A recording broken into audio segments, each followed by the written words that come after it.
Hello everyone, good morning to all of you. Welcome to logic Pathshala. आज के इस video में हम कवर करेंगे 14 और 15 मई 2023 के इम्पॉर्टेंट करंट अफेयर्स के क्वेश्चंस। फ्रेंड्स, इस वीडियो का जो पीडीएफ है वो आप लोगों को हमारे टेलीग्राम ग्रुप से मिल जाएगा। लिंक आपको डिस्क्रिप्शन में दिया गया है। आप टेलीग्राम पर डायरेक्टली भी सर्च कर सकते हैं लॉजिक पाठशाला 16। डेली करंट अफेयर्स के साथ साथ हम रोज़ स्टैटिक जीके के आपको 5 क्वेश्चंस कवर कराते हैं, ताकि साथ ही में हम स्टैटिक जीके के जो सेक्शन है उसको भी कवर करते चलें। और वीडियोस के साथ साथ मैं आपको रिवीजन भी कराती हूँ। हर एक क्वेश्चन से हम कुछ ना कुछ रिवाइज करती हैं। डेफिनेटली इससे आपको काफ़ी मदद मिलेगी आपको करंट अफेयर्स को याद करने में।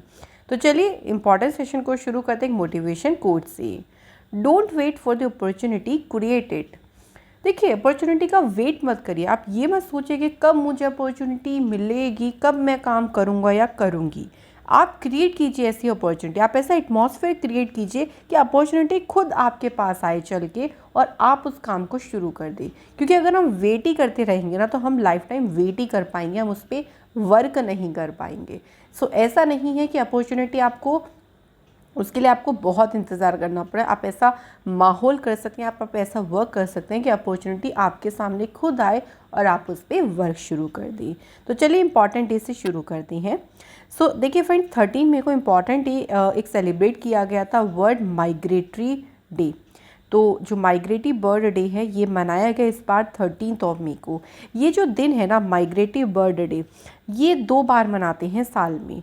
और ये मनाया जाता है, एक तो मई का जो सेकंड सैटरडे होता है और अक्टूबर का जो सेकंड सैटरडे होता है उस दिन मनाया जाता है वर्ल्ड माइग्रेटरी बर्ड डे। अब इस बार देखिए, मई में तो सेकंड सैटरडे कब आया, 13 मई को, और अक्टूबर में कब आएगा, 14 अक्टूबर को। सो इस बार के हमें ये दोनों डेट ध्यान रखनी है। उद्देश्य वही है, देखिए जो माइग्रेटरी बर्ड्स होती हैं यानी प्रवासी पक्षी हैं, उनकी इम्पोर्टेंस और उनके संरक्षण के बारे में अवेयरनेस को बढ़ाना, ये इसका उद्देश्य है। अगला एक और इम्पॉर्टेंट डे है इंटरनेशनल फैमिली डे, जो कि 15 मई को ये दिन मनाया जाता है। सो फैमिली की इम्पोर्टेंस, उसके सिग्निफिकेंस के बारे में इस दिन हाईलाइट किया जाता है। 1993 में यूनाइटेड नेशन जनरल असेंबली ने 15 मई को डिक्लेयर किया इंटरनेशनल डे ऑफ फैमिलीज़। अब इसकी थीम हमें याद रखनी है, तो इसकी थीम इस बार की है demographic trends and families. So friends, यहाँ पे हमारे क्वेश्चंस जो है वो हमारे डेज कंप्लीट होते हैं। नाउ टाइम आता है क्वेश्चन का। सो सबसे पहला क्वेश्चन देखिए, Indian government will soon launch a trusted traveller program for faster immigration clearance of pre verified travellers. This program will be launched on pilot basis at how many airport this year. तो ये जो programme है ये पूछा गया है कि friends, pilot base पे अभी देखिए इसको शुरू किया जाएगा और कितने एयरपोर्ट पर इसे शुरू किया जाएगा ये हमें बताना है। तो सही आंसर है फ्रेंड्स, 2 एयरपोर्ट पे जो है इसे शुरू किया जाएगा ट्रस्टेड ट्रैवलर प्रोग्राम को। और ये 2 एयरपोर्ट कौन से होंगे, दिल्ली और मुंबई एयरपोर्ट। सो पायलट बेसिस का मतलब पहले देखा जाएगा किस तरीके से ये प्रोग्राम वर्क करेगा। देन इसको देखिए 2027 तक 15 और इंटरनेशनल एयरपोर्ट तक इसको एक्सपेंड किया जाएगा और 2032 तक 2032 तक सभी एयरपोर्ट पे प्रोग्राम शुरू हो जाएगा।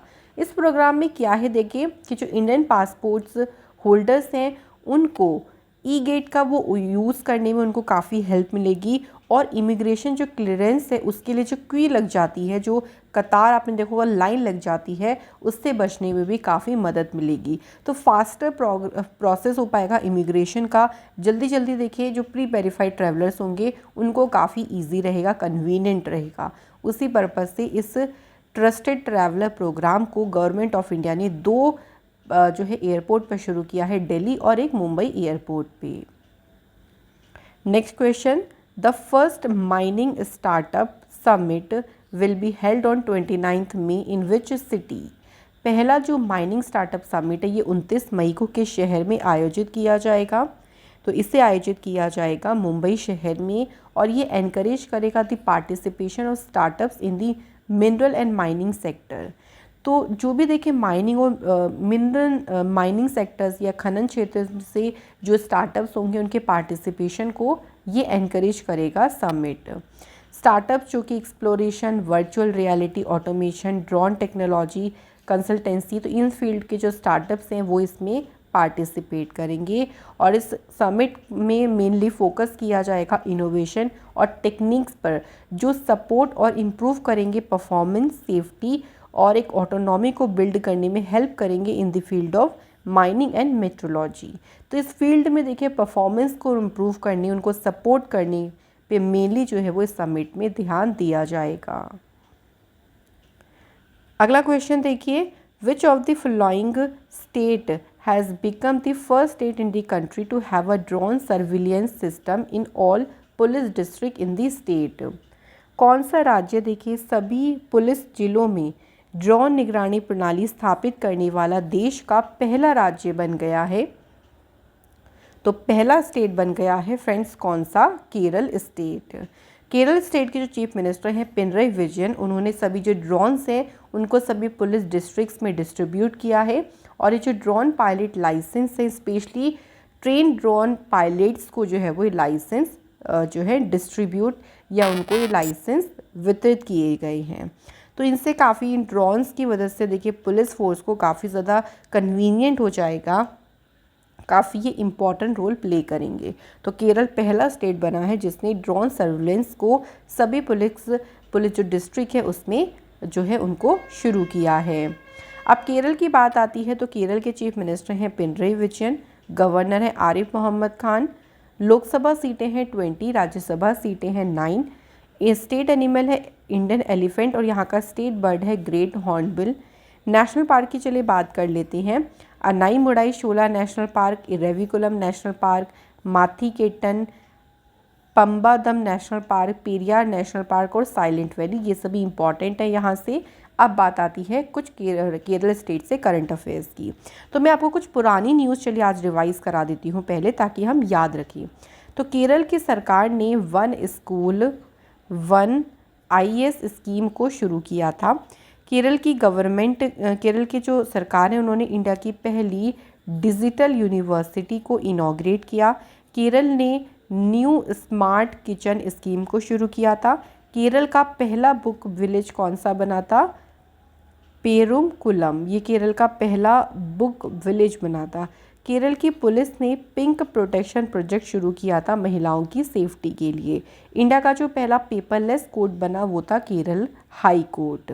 ठीक है फ्रेंड्स, तो ये हमारी कुछ इंपॉर्टेंट न्यूज़ है पुरानी सी। अभी देखिए रिसेंट में आपको याद होगा कि केरल जो है कंट्री का पहला फुल्ली डिजिटल बैंकिंग स्टेट बना। ये इंपॉर्टेंट न्यूज़ है, ध्यान रखिएगा। इसके अलावा फ्रेंड्स केरल के चीफ मिनिस्टर ने इंडियन लाइब्रेरी कांग्रेस को इनॉग्रेट किया केरल के कन्नौज डिस्ट्रिक्ट में।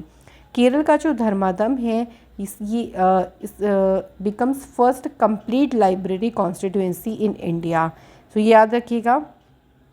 इंडिया का जो पहला कार्बन न्यूट्रल फार्म है इसे केरल स्टेट में इनॉग्रेट किया गया। प्रोजेक्ट वनीकरण यहाँ पे शुरू किया गया केरल स्टेट में। सो ये हमारी सभी इम्पॉर्टेंट न्यूज़ है फ्रेंड्स केरल स्टेट से, याद रखिएगा। तो इसी तरीके से रिवीजन करते ज़रूर रहिए करंट अफेयर्स, अच्छे से आप इसको याद कर पाएंगे। Next question, the technology firm Cisco will establish a manufacturing facility in which state of India. तो जो टेक्नोलॉजी फर्म है सिस्को, इसने भारत के किस राज्य में विनिर्माण सुविधा ये स्थापित करेगी? तो इसे स्थापित किया जाएगा कौन से स्टेट में? तमिलनाडु में। इसका उद्देश्य ये होगा तो stabilize a more diverse and resilient global supply chain और सपोर्ट करना इंडिया के विज़न को, एक ग्लोबल मैन्युफैक्चरिंग हब बनने का जो इंडिया ने विज़न रखा है उसको सपोर्ट करना, ये इसका उद्देश्य होगा। अब यहाँ बात आई है तमिलनाडु स्टेट की। कुछ पहले पॉइंट्स को डिस्कस करते हैं। स्टैटिक कैपिटल है चेन्नई, CM है MK स्टालिन, गवर्नर है RN रवि, राज्यसभा सीटें हैं 18, लोकसभा सीट है 39 और असेंबली सीट है 234। नेशनल पार्क में है Mudumalai National Park, Mukurthi, Indira Gandhi Guindy National Park and Gulf of Mannar Marine National Park. अब बारी आती है तमिलनाडु से याद करने के कुछ करंट अफेयर्स की। तो देखिए फ्रेंड्स, तमिलनाडु की सरकार ने जो है अभी एक मोबाइल एप्लीकेशन शुरू की थी जिसे नाम दिया शेवास, यानी sanitation workers health welfare and safety scheme को। तमिलनाडु की सरकार ने क्लाइमेट चेंज मिशन को लॉन्च किया था। तमिलनाडु की सरकार ने सिपकोट इंडस्ट्रियल पार्क को इनॉग्रेट किया। तमिलनाडु की गवर्नमेंट ने जो थानथई पेरियार वाइल्ड लाइफ सेंचुरी है इसे 18th wild life sanctuary declare किया था स्टेट का, याद रखिएगा। इसके अलावा फ्रेंड्स, तमिलनाडु की सरकार ने इंडिया का पहला एलिफेंट डेथ ऑडिट फ्रेमवर्क जो है इसे लॉन्च किया। तमिलनाडु की सरकार ने पुदुमई पेन स्कीम को शुरू किया था, गर्ल्स स्टूडेंट्स के लिए स्कीम शुरू की गई थी। इसके अलावा कावल उथपी एप्लीकेशन यहाँ पे शुरू किया गया। इंडिया का सबसे लार्जेस्ट जो फ्लोटिंग सोलर पावर प्रोजेक्ट है इसे तमिलनाडु में लॉन्च किया गया। तमिलनाडु की सरकार ने स्ट्रीट एनिमल्स के लिए एम्बुलेंस सर्विस को शुरू किया था। सो ये फ्रेंड्स हमारी सभी इंपॉर्टेंट न्यूज़ हैं तमिलनाडु स्टेट से। चलिए नेक्स्ट क्वेश्चन देखते हैं। अगला क्वेश्चन है, Lal Bahadur Shastri International Airport is located in which state of India. So ये कौन से स्टेट में लोकेटेड है? तो ये है फ्रेंड्स उत्तर प्रदेश में भी, कहाँ पे? वाराणसी। उत्तर प्रदेश के वाराणसी में लोकेटेड है लाल बहादुर शास्त्री इंटरनेशनल एयरपोर्ट।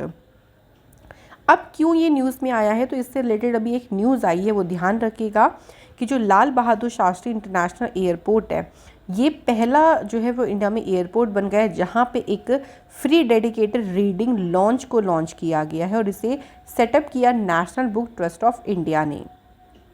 मतलब ये जो रीडिंग लाउंज है ना, यहाँ पे जो है वो मतलब अगर आपको बुक्स पढ़ना है तो आप फ्रीली यहाँ पे फ्री में जो है बुक्स को पढ़ सकते हैं। पूरा ये लाउंज बनाया गया है और पहला ऐसा एयरपोर्ट है जहाँ पे एक तरीके से अलग से एक डेडिकेटेड पूरा रीडिंग लाउंज बनाया है, तो इसलिए ये न्यूज़ में रहा है, तो हमें याद रखना है। उत्तर प्रदेश की कैपिटल है लखनऊ, चीफ मिनिस्टर हैं योगी आदित्यनाथ, गवर्नर हैं आनंदीबेन पटेल, लोकसभा सीटें हैं 80, राज्यसभा सीटें हैं 31, असेंबली सीटें 404। उत्तर प्रदेश याद होगा कि पहला स्टेट बना था उत्तर प्रदेश जिसने डिजिटल हेल्थ कार्ड शुरू किए थे बच्चों के लिए, चिल्ड्रंस के लिए। इसके अलावा फ्रेंड्स, वर्ल्ड का पहला जो एशियन किंग वल्चर कंजर्वेशन और ब्रीडिंग सेंटर है इसे उत्तर प्रदेश में इनॉग्रेट किया गया। उत्तर प्रदेश के शहर आगरा में ताज महोत्सव को सेलिब्रेट किया गया। उत्तर प्रदेश की सरकार ने समग्र शिक्षा अभियान को शुरू किया। उत्तर प्रदेश की सरकार ने लॉन्च किया था family ID, one family one identity portal को। सो ये हमारी इंपॉर्टेंट न्यूज़ है यूपी से रिलेटेड। चलिए अगला क्वेश्चन देखते हैं। नेक्स्ट क्वेश्चन है, Indian National Congress has won a clear majority in Karnataka assembly elections, how many assembly seats are there in Karnataka. तो अभी देखिए जो कांग्रेस है, भारतीय राष्ट्रीय कांग्रेस, इसने कर्नाटक विधानसभा का जो चुनाव हुआ उसमें स्पष्ट बहुमत हासिल किया, मेजॉरिटी जो है वो इन्होंने हासिल की। कर्नाटक में विधानसभा की कितनी सीटें हैं? तो फ्रेंड्स आंसर है 224 जो है वो कर्नाटका में विधानसभा की सीटें हैं और 224 सीट्स में से 135 सीट्स पर जो है वो कांग्रेस ने जीत हासिल करी। जो यहाँ पे रूलिंग पार्टी बीजेपी उसने 65 सीट हासिल करी है।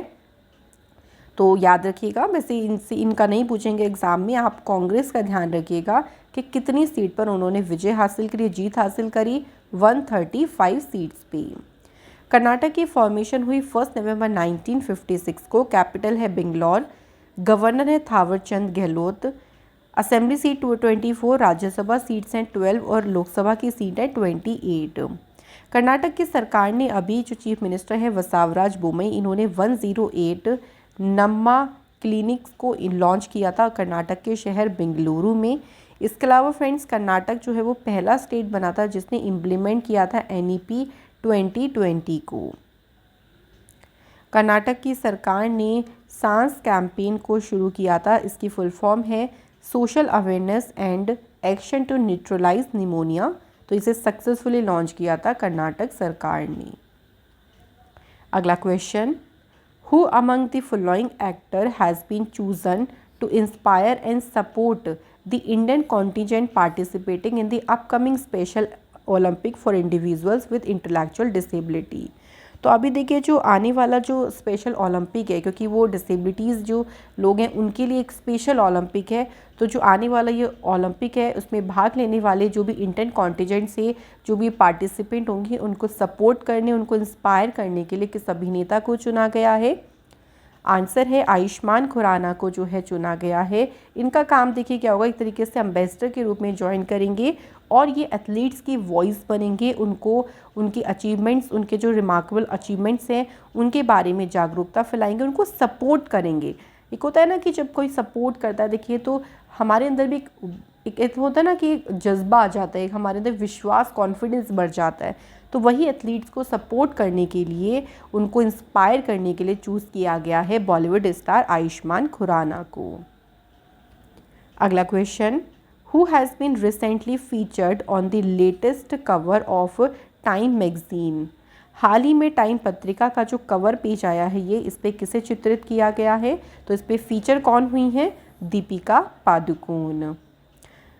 दीपिका पादुकोण प्रतिष्ठित जो अमेरिकी पत्रिका ये मैगजीन है, उन्होंने डिस्क्राइब किया है दीपिका पादुकोण को एज अ ग्लोबल स्टार, दुनिया को बॉलीवुड लाने वाले वैश्विक स्टार के रूप में उनको डिस्क्राइब किया है। इससे पहले प्रीवियसली दीपिका पादुकोण जो 100 मोस्ट इन्फ्लुएंशियल पीपल्स की लिस्ट आई थी 2018 में, उसमें भी इनको जो है वो नामित किया गया था।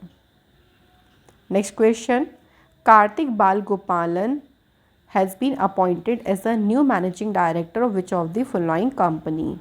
So कार्तिक बालगोपालन को किस कंपनी का जो है मैनेजिंग डायरेक्टर नियुक्त किया गया? ये अपॉइंट हुए हैं प्यूमा इंडिया के नए मैनेजिंग डायरेक्टर। रिसेंट देखिए अभी श्यामा प्रसाद मुखर्जी पोर्ट के चेयरमैन बने रथेंद्र रमन।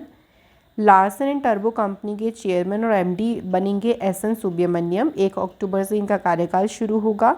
एसेंचर इंडिया के एमडी बने अजय विज।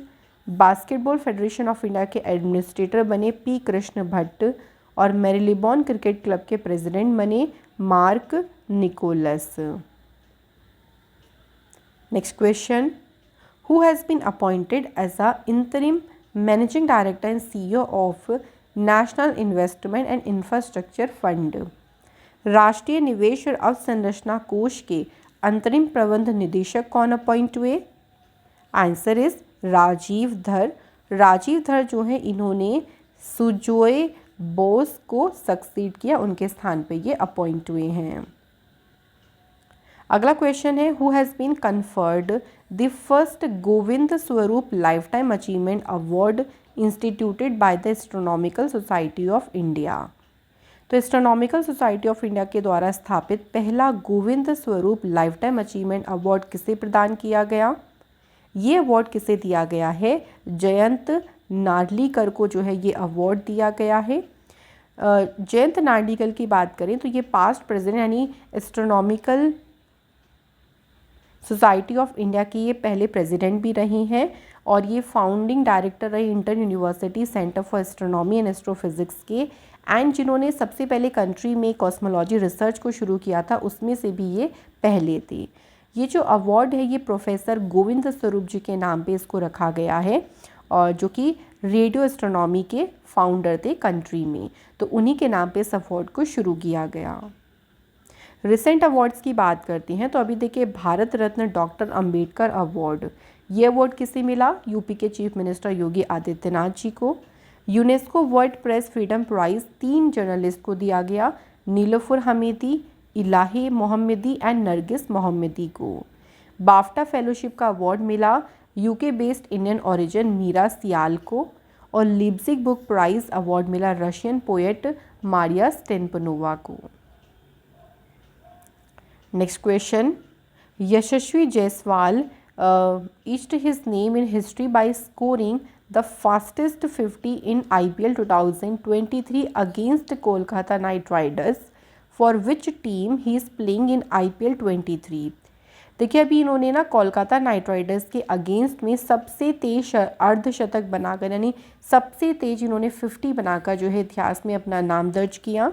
ये किस टीम की तरफ से खेल रही हैं? तो आईपीएल में जो है ये खेल रही हैं राजस्थान रॉयल की तरफ से, और इन्होंने ये जो 50 बनाई है वो जस्ट 13 बॉल्स में कंप्लीट की है और इन्होंने केएल राहुल का रिकॉर्ड ब्रेक किया है। उन्होंने 2018 में 14 बॉल में 50 बनाई थी, जो सबसे फास्टेस्ट थी, लेकिन इन्होंने उससे भी जल्दी यानी 13 बॉल में 50 बनाकर एक हिस्ट्री क्रिएट की है। इन्होंने इसमें 3 छक्के और 7 चौके लगाए हैं और अपनी 50 को कंप्लीट किया है। नेक्स्ट क्वेश्चन देखिए, अगला क्वेश्चन है Asian Kabaddi Championship 2023 is scheduled to be held in which country. So 27 से 30 जून तक एशियन कबड्डी जो चैम्पियनशिप है ये कौन सी कंट्री में होने वाली है? तो ये चैम्पियनशिप होने वाली है साउथ कोरिया में। तो ये जो चैम्पियनशिप है ना, ये 6 साल के बाद देखिए खेली जाएगी। इससे पहला जो एडिशन हुआ था वो 2017 में ईरान में आयोजित किया गया था और 2017 में India is the defending champions और इंडिया ने पाकिस्तान को डिफीट किया था इस चैम्पियनशिप में। ठीक है, तो एशियन कबड्डी चैम्पियनशिप अब कहाँ पे होगी? साउथ कोरिया में। सो फ्रेंड्स, यहाँ हमारे क्वेश्चंस कंप्लीट होते हैं। नाउ टाइम आता है स्टैटिक जीके के क्वेश्चंस को कवर करने का। तो चलिए फिर देख लेते हैं क्वेश्चंस को। पहला क्वेश्चन देखिए क्या कहता है, the outermost layer of sun is known as, यानी सन की जो आउटर मोस्ट लेयर है उसको क्या कहती हैं? सो आप देख सकते हैं सन की जो सबसे बाहर की लेयर होती है ना, जैसे सबसे बाहर की लेयर है उसे कहा जाता है कोरोना कहा जाता है, जो कि एक आउटर मोस्ट लेयर होती है सन की। यहाँ पे बहुत ही हाई टेम्परेचर है, अबाउट 1 मिलियन डिग्री सेल्सियस का टेम्परेचर यहाँ पे होता है।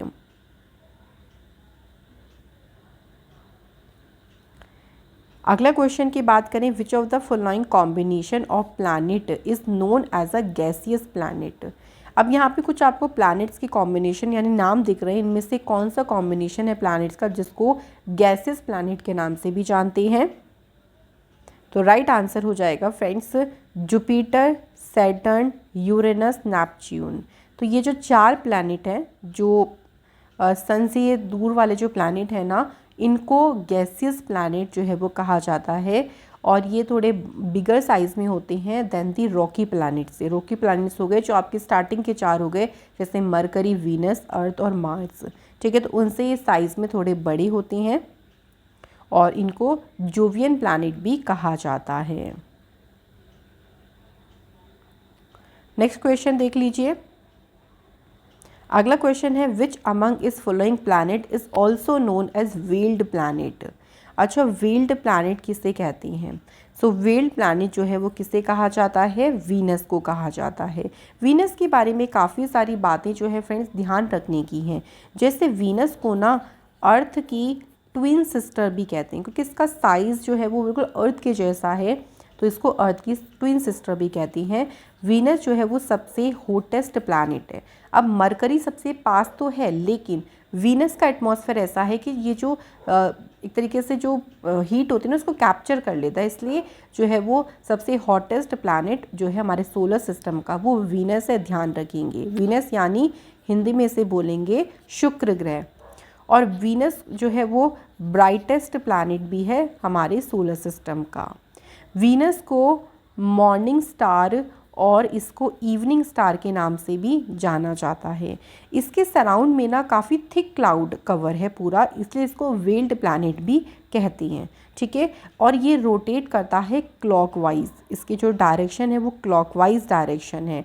बाकी सभी प्लैनेट एंटी क्लॉकवाइज करते हैं।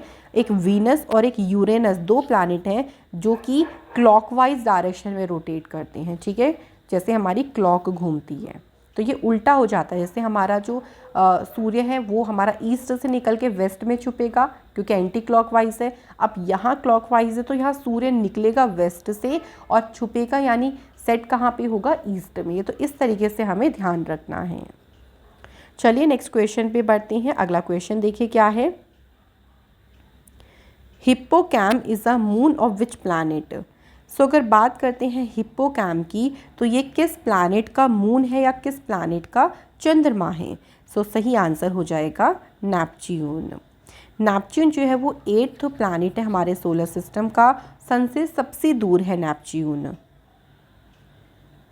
और नेपच्यून को गॉड ऑफ द सी के नाम से भी जाना जाता है।